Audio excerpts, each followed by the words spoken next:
right, thanks for joining us here on the 5 Plus app. You can see we've got a new severe thunderstorm warning just issued for portions of St. Louis County. It's for this cell right here, developed basically right over the airport. The airport is nestled right here, and that's where some of the strongest winds out of this lone severe thunderstorm have developed over the past 15 or 20 minutes or so. This warning will go for the next 10 minutes. The time right now is 6:20 p.m. We expect this to go until about 6:30 unless our colleagues at the National Weather Service decide to extend that. Let's go ahead and show you exactly what we're looking at. Again, a lot of heavy rainfall, some frequent lightning out of this cell. We have an official airport reading wind measurement of 58 miles per hour, so technically just above the threshold of 57 miles per hour. That's where things turn severe. And so we can expect from this the possibility of downburst winds that can produce some scattered wind issues where some branches can come down, even some weakened trees could come down from that as well. The other impacts out of this cell, of course, the frequent lightning. Check this out. Well, right now, only about 10 lightning strikes in the past 15 minutes, but as this storm developed, it was over 60 earlier. So we'll zoom on in. Let's go ahead and take a look at this storm itself. I'm going to stop the radar here too, and I just want to give you a heads up as well. So as this continues to slowly sag southward, it's crossing I-70 there. No doubt some very heavy rainfall occurring right there on I-70, and of course 170 here going north and south. Some very heavy rainfall. That's the airport, so conditions there are likely improving there at the airport at this moment, but that's after the very strong storm really cranked up over the past 15 to 20 minutes. National Weather Service advising that train storm spawners reported at 5:58 a 58 mile per hour wind gust. So that's actually there on site at the airport. So that's where that occurred. Let's go ahead and I'm going to stop this real quick from continually rotating here. And again, thanks for joining us on the 5 Plus app. If you're on Facebook, throw any questions to us that you'd like answered. I'll be here for the next little bit here, at least while the warning is still in effect. I will say that as we back this up, so right now this is showing 6:22. I'm going to back this up a little bit, and you can see, I'll zoom all the way down. These reds and purples here, it's a little bit hard to tell on the monitor, but there's some purples mixed in with this, which means maybe even some small hail mixing in as well. I'll go ahead and pull this back out just a touch so you can see again here. This is going to be 270, I-270. This storm is slowly moving south. This is a look at radar just a few moments ago, and the reason I wanted to show you this is because I'm going to switch from, this is reflectivity, so it shows the rain coming down. We'll switch from this product over to wind, and normally we use this for tornadoes. That's not a threat today, but it does show what the winds are doing. Let's back out just a touch, and so winds moving away from the radar show up in red, and winds moving towards the radar show up in green. So that's actually the live look right now. So it's not a classic signature for a downburst right this moment, but as I back this up, let's go back about 30 minutes or so. We'll bring this back some. There we go. Okay. So I guess right in here, this was about 6 o'clock. So let's move it back just a touch here. Okay, we'll go with that. All right. So these winds right here are moving away from the radar. So this is moving away from the radar site's actually down to the southwest. So the winds right here, winds are moving away in this direction. Winds are moving in this direction. See, what happened was this cell got very strong very quickly. It got very heavy, and then all of a sudden the storm couldn't sustain itself. So all that energy came rushing down to the surface. That's what happened. So when the energy came down, you get the wind spreading out, so they could again have wind gusts upwards of 60 miles per hour. And again, this is not a tornadic type event. We're not expecting any of that. Well, the conditions don't allow for it really, but it is a very strong wind event. We can have the issues out of that where trees come down, or could have some issues with power lines there as well. And in the past 5 minutes or so even, it's a slightly weaker than what we saw a little while ago, which makes sense because when these storms collapse, they lose their structure. And so this cell right here should continue to weaken over the next 15 to 20 minutes. The National Weather Service did a great job getting this warning out, so people were advised of the potential for strong damaging winds there. Again, it really was its worst earlier right over the airport. I imagine they had some slowdowns there on the tarmac. to keep everybody safe. We've also got a report here from Washington earlier. Some trees down there from some strong storms that moved through earlier as well. And again, I'll back this back out a little bit so you can see maybe perhaps your location too. Downtown St. Louis is not in the threat from this. There is what we call an outflow boundary moving towards downtown St. Louis. So again, time right now is 6:25. You'll likely see some wind gusts upwards of 15 to 20 miles per hour as that outflow boundary moves southeast. That's where the cooler air now pressing away from that storm that's now decaying. It could spark another shower or storm towards St. Louis, or really anywhere along this outflow. It's going to be moving west as well. So we could see some more showers and storms. Most of us won't see that, but a few of us may. Let's go ahead and back out so you can actually see across the region right now a few more stronger storms over towards Phelps. Phelps has had a really active day with scattered showers and storms down there, showing most of that pushing south of Phelps County now. So it's not too bad as it is. Still some lightning ongoing with some of those. Another cell just to the west of Sullivan. Looks like that's actually in a weakening phase there as well. There's another storm off to the northwest of that one. We'll zoom back in down here so you can see Gerald there. Just some isolated thunderstorms around you guys. Some occasional lightning with that too. We got any questions coming in over there on Facebook? Anybody got any specific questions regarding this? Yeah, so St. Clair should be okay. Let me pull this back out real quick. Let's go back over here. Give me 1 second. So again, this severe thunderstorm warning continues. Again, time right now is 6:26, so we're getting close to that warning being done. I don't know why it still says 6 o'clock even up there. That is the latest radar right now. So it says 6 o'clock back behind me.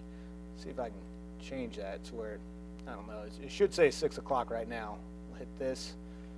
Maybe that'll do it. I'm not sure why it's doing that, but that's the latest radar scan right now. So this is, even though it says 6 o'clock up there, that's for the latest out of that one cell there. So which tell me again, is St. Clair? Yep, St. Clair County. Okay, cool. Yeah, so right now, not seeing anything. Let me back this back out a little bit. Yeah, so right now, St. Clair is pretty much all clear right now. There's no issues over there. Most of us are not dealing with anything right now. I'll head up towards Carrollton here. Whitehall, one cell there. That's going to be right along Highway 67. Some occasional lightning out of that cell. Matter of fact, frequent lightning, really, could probably say that. Let's zoom back over towards this one storm. This is the reason why we jumped on the 5+ app. We want to keep everybody advised anytime there's potentially dangerous weather. And again, this was definitely more significant about 15 minutes or so when the storm really went up. And that's why we broke in here on the app, not on TV. It's just a severe thunderstorm warning. Could have seen some small hail out of that too. I would not be surprised if at or around the airport they saw some small hail as that storm collapsed in on itself. I'm checking in with the guys at the National Weather Service. They're going to allow the warning to expire here at the end here at 6:30. So if we've got any more damage reports, we'd love to pass those along to the National Weather Service. It's a very small storm. And again, this one here, and then we also had one in Washington earlier. That one's dissipated and gone, but it did create a microburst, which actually resulted in emergency management there sent in some pictures of some trees down, just some scattered trees down in the western Washington area. So healthy trees too, which means that was a pretty strong wind event there. But again, this is the one severe thunderstorm warning. It's going to expire here in less than a minute at 6:30 our time. Any other questions coming in? So someone saying it's clear of Hazelwood, but their sister and cousin have no power, lawn furniture's everywhere in the Hazelwood forest area. Okay, let's go ahead. Let me pull that up real quick here. Tree down in the backyard Tree down in the backyard near at Bridgeton by the airport. Bridgeton. That's going to be the airport, yeah. So,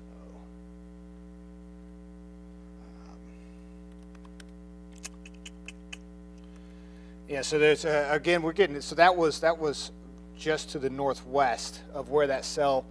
Well, really, it's where that cell started and cranked up. Let's go and move this back. Let me change the time perimeter on it so I can back this up a little bit. Yeah, I'm not surprised to see that near Bridgetown. You can see this is where the storm started to come up. This was earlier. This is 5:30.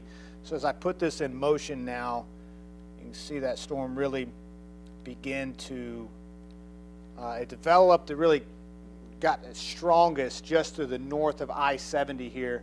But so we got some reports there. You said a tree down in the backyard. I'm not surprised by that. I mean, this storm, it tapped into a lot of energy. All the heat and all the humidity out there really helps fuel these storms. And anytime they go up very quickly, they can tap into that energy, become strong very fast. But the thing is, what we're seeing today, because there's not much movement, you can tell it just barely moved. This is over the past, let's see, 45 minutes. So you can see where it comes up and then down to the southeast. Over 45 minutes, only moves just a few miles. And so with that being said, one, it robs the energy out of the atmosphere, so it loses its source of power. And then in addition to that, it doesn't have any upper level support way up in the atmosphere. Things are quiet up there. So that's why they rain themselves out so quickly. But they can produce some very heavy rain and some frequent lightning, as really what we just saw here too. And then when all that energy comes down to the surface, it results in the wind. You can actually see the wind profile from what we call the outflow boundaries. I'll back this up, or I'll zoom out a little bit so you can actually see. See this green bar here coming outward from the storm? That's the leading edge of the wind pushing away from it. So we could have some wind gusts. Probably just saw some in Frontenac there. Maybe upwards of 15 to 20 miles per hour. That's not severe. The severe effects were felt near the airport up to the northwest towards Bridgeton, and that was with the wind gust upwards of 60 miles per hour. So right now this is really just decaying down to a shower with some occasional lightning, so still technically, I guess, a thunderstorm, but it is absolutely in its weakening phase there. So that's good news. So if you're in this area and need to go out anytime soon, give it another 15, 20 minutes or so, and that will be light rain as that continues to weaken.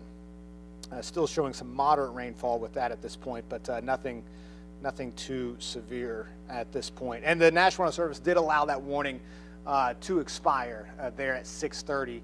They did a great job getting that warning out. I mean, that thing went up quickly and then produced those strong winds, and they got that warning out as fast as it went up. A few other storms will likely develop, especially along the leading edge of that outflow, isolated in nature. About a 20 to 30% chance for any one given location, so that means most locations will stay dry.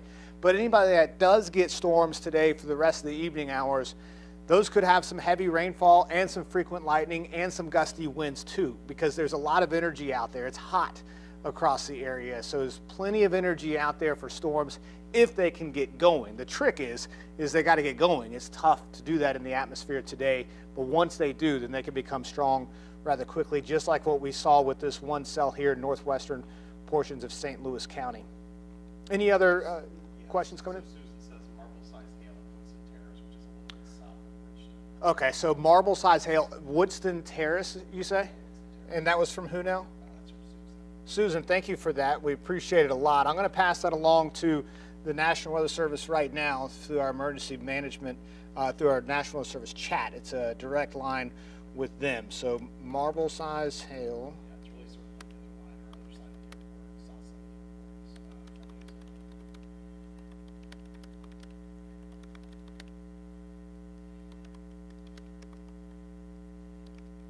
All right, yeah, so that's good information for them, just so they know for future storms what the atmosphere really is capable of there too. So not surprised to hear about that, because we showed you some of the stronger hail markers there, or some of the stronger what we call reflectivity there. That's what happens. That's what shows up whenever we do see hail in the atmosphere. In fact, I'm going to try to. There it is, right there. So you can see that. See those purples, those deep purples. That's what we expect to see whenever we do see hail, and clearly that's what happened there too. So let's see. We're getting a reply from the National Weather Service there, our colleagues. When did you get that report? Susan? 2 or 3 minutes ago. We got the report about 2 or 3 minutes ago. I'll pass it along. But Susan, if you're still with us, if you could just reply to that comment, just let us know when that fell. I'm assuming it was closer to probably 6 o'clock based off of this data here. I got to update that timestamp. It only changes by like 30 minutes at a time.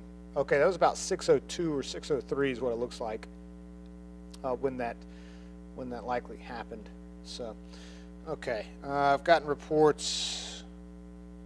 Okay, yeah, Hazelwood saying no reports there.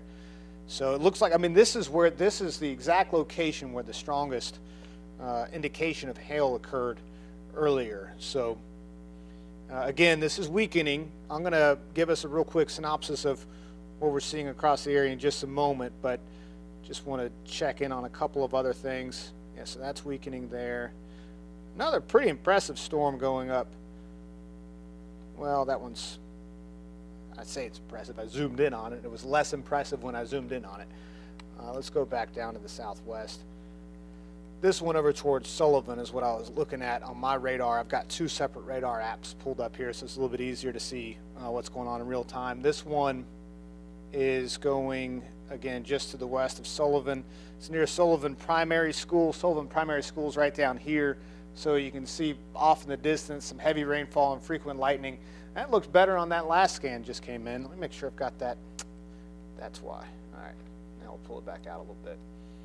So you can see there, that's the latest radar image there. Again, there's Sullivan there, there's I-44, there's some heavy rain, occasional lightning with that storm there too. So it looks like that's actually in a weakening phase as well. Any other questions or comments from folks at home? No, there's one woman, she says that a shed landed in a neighbor's yard. I don't know where that is. I'm assuming in that same area. Hey, if you're still, so the person who commented about the shed, there's a shed? Okay. If there's a shed that's been moved, please let us know that location. We'd love to be able to pass that along to the National Weather Service. That would be, and again, that's likely, I mean, it is a result of that thunderstorm collapsing.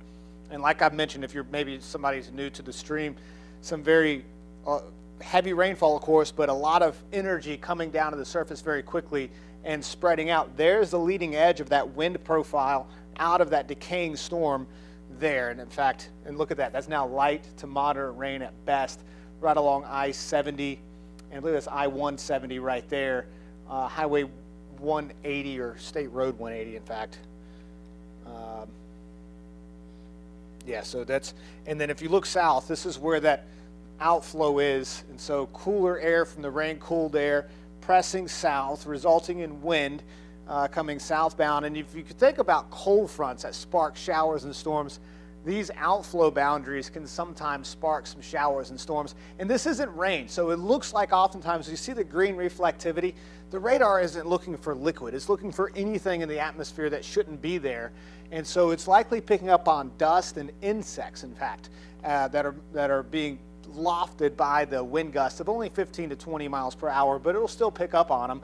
So you can see again the outer band there. Could be maybe perhaps some light drizzle, but more likely than not, that's just some other reflectivity that's bouncing off of that outflow boundary that's moving down to the southeast. Is it anybody else that's had anything? No? Okay, well, I think that's going to just about conclude us. If we want to end it at 6:40, we'll end it at 6:40. So again, thank you for joining in with us here on the 5 Plus app. And we'll zoom back out now. I will say that for the most part, most everybody will stay dry to the rest of the evening. In St. Louis County, looks like, yeah, we've got that one cell there, but we might see an additional storm or two this evening thanks to really the cooler air pressing down to the southeast.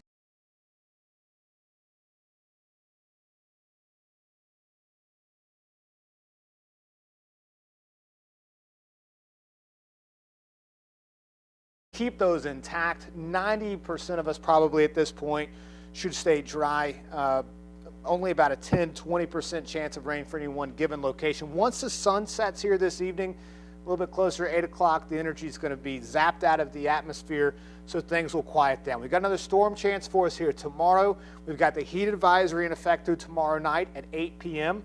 But we do have a cold front on the way. That arrives on Tuesday, so temperatures will relax out of the heat index or heat advisory criteria. So of course we're looking forward to that. The end of the work week this week, we'll be seeing highs in the mid to upper 80s across the region. So thanks again for checking in with us here on the 5 Plus app. And of course we'll be here with you throughout the evening should any more dangerous weather erupt.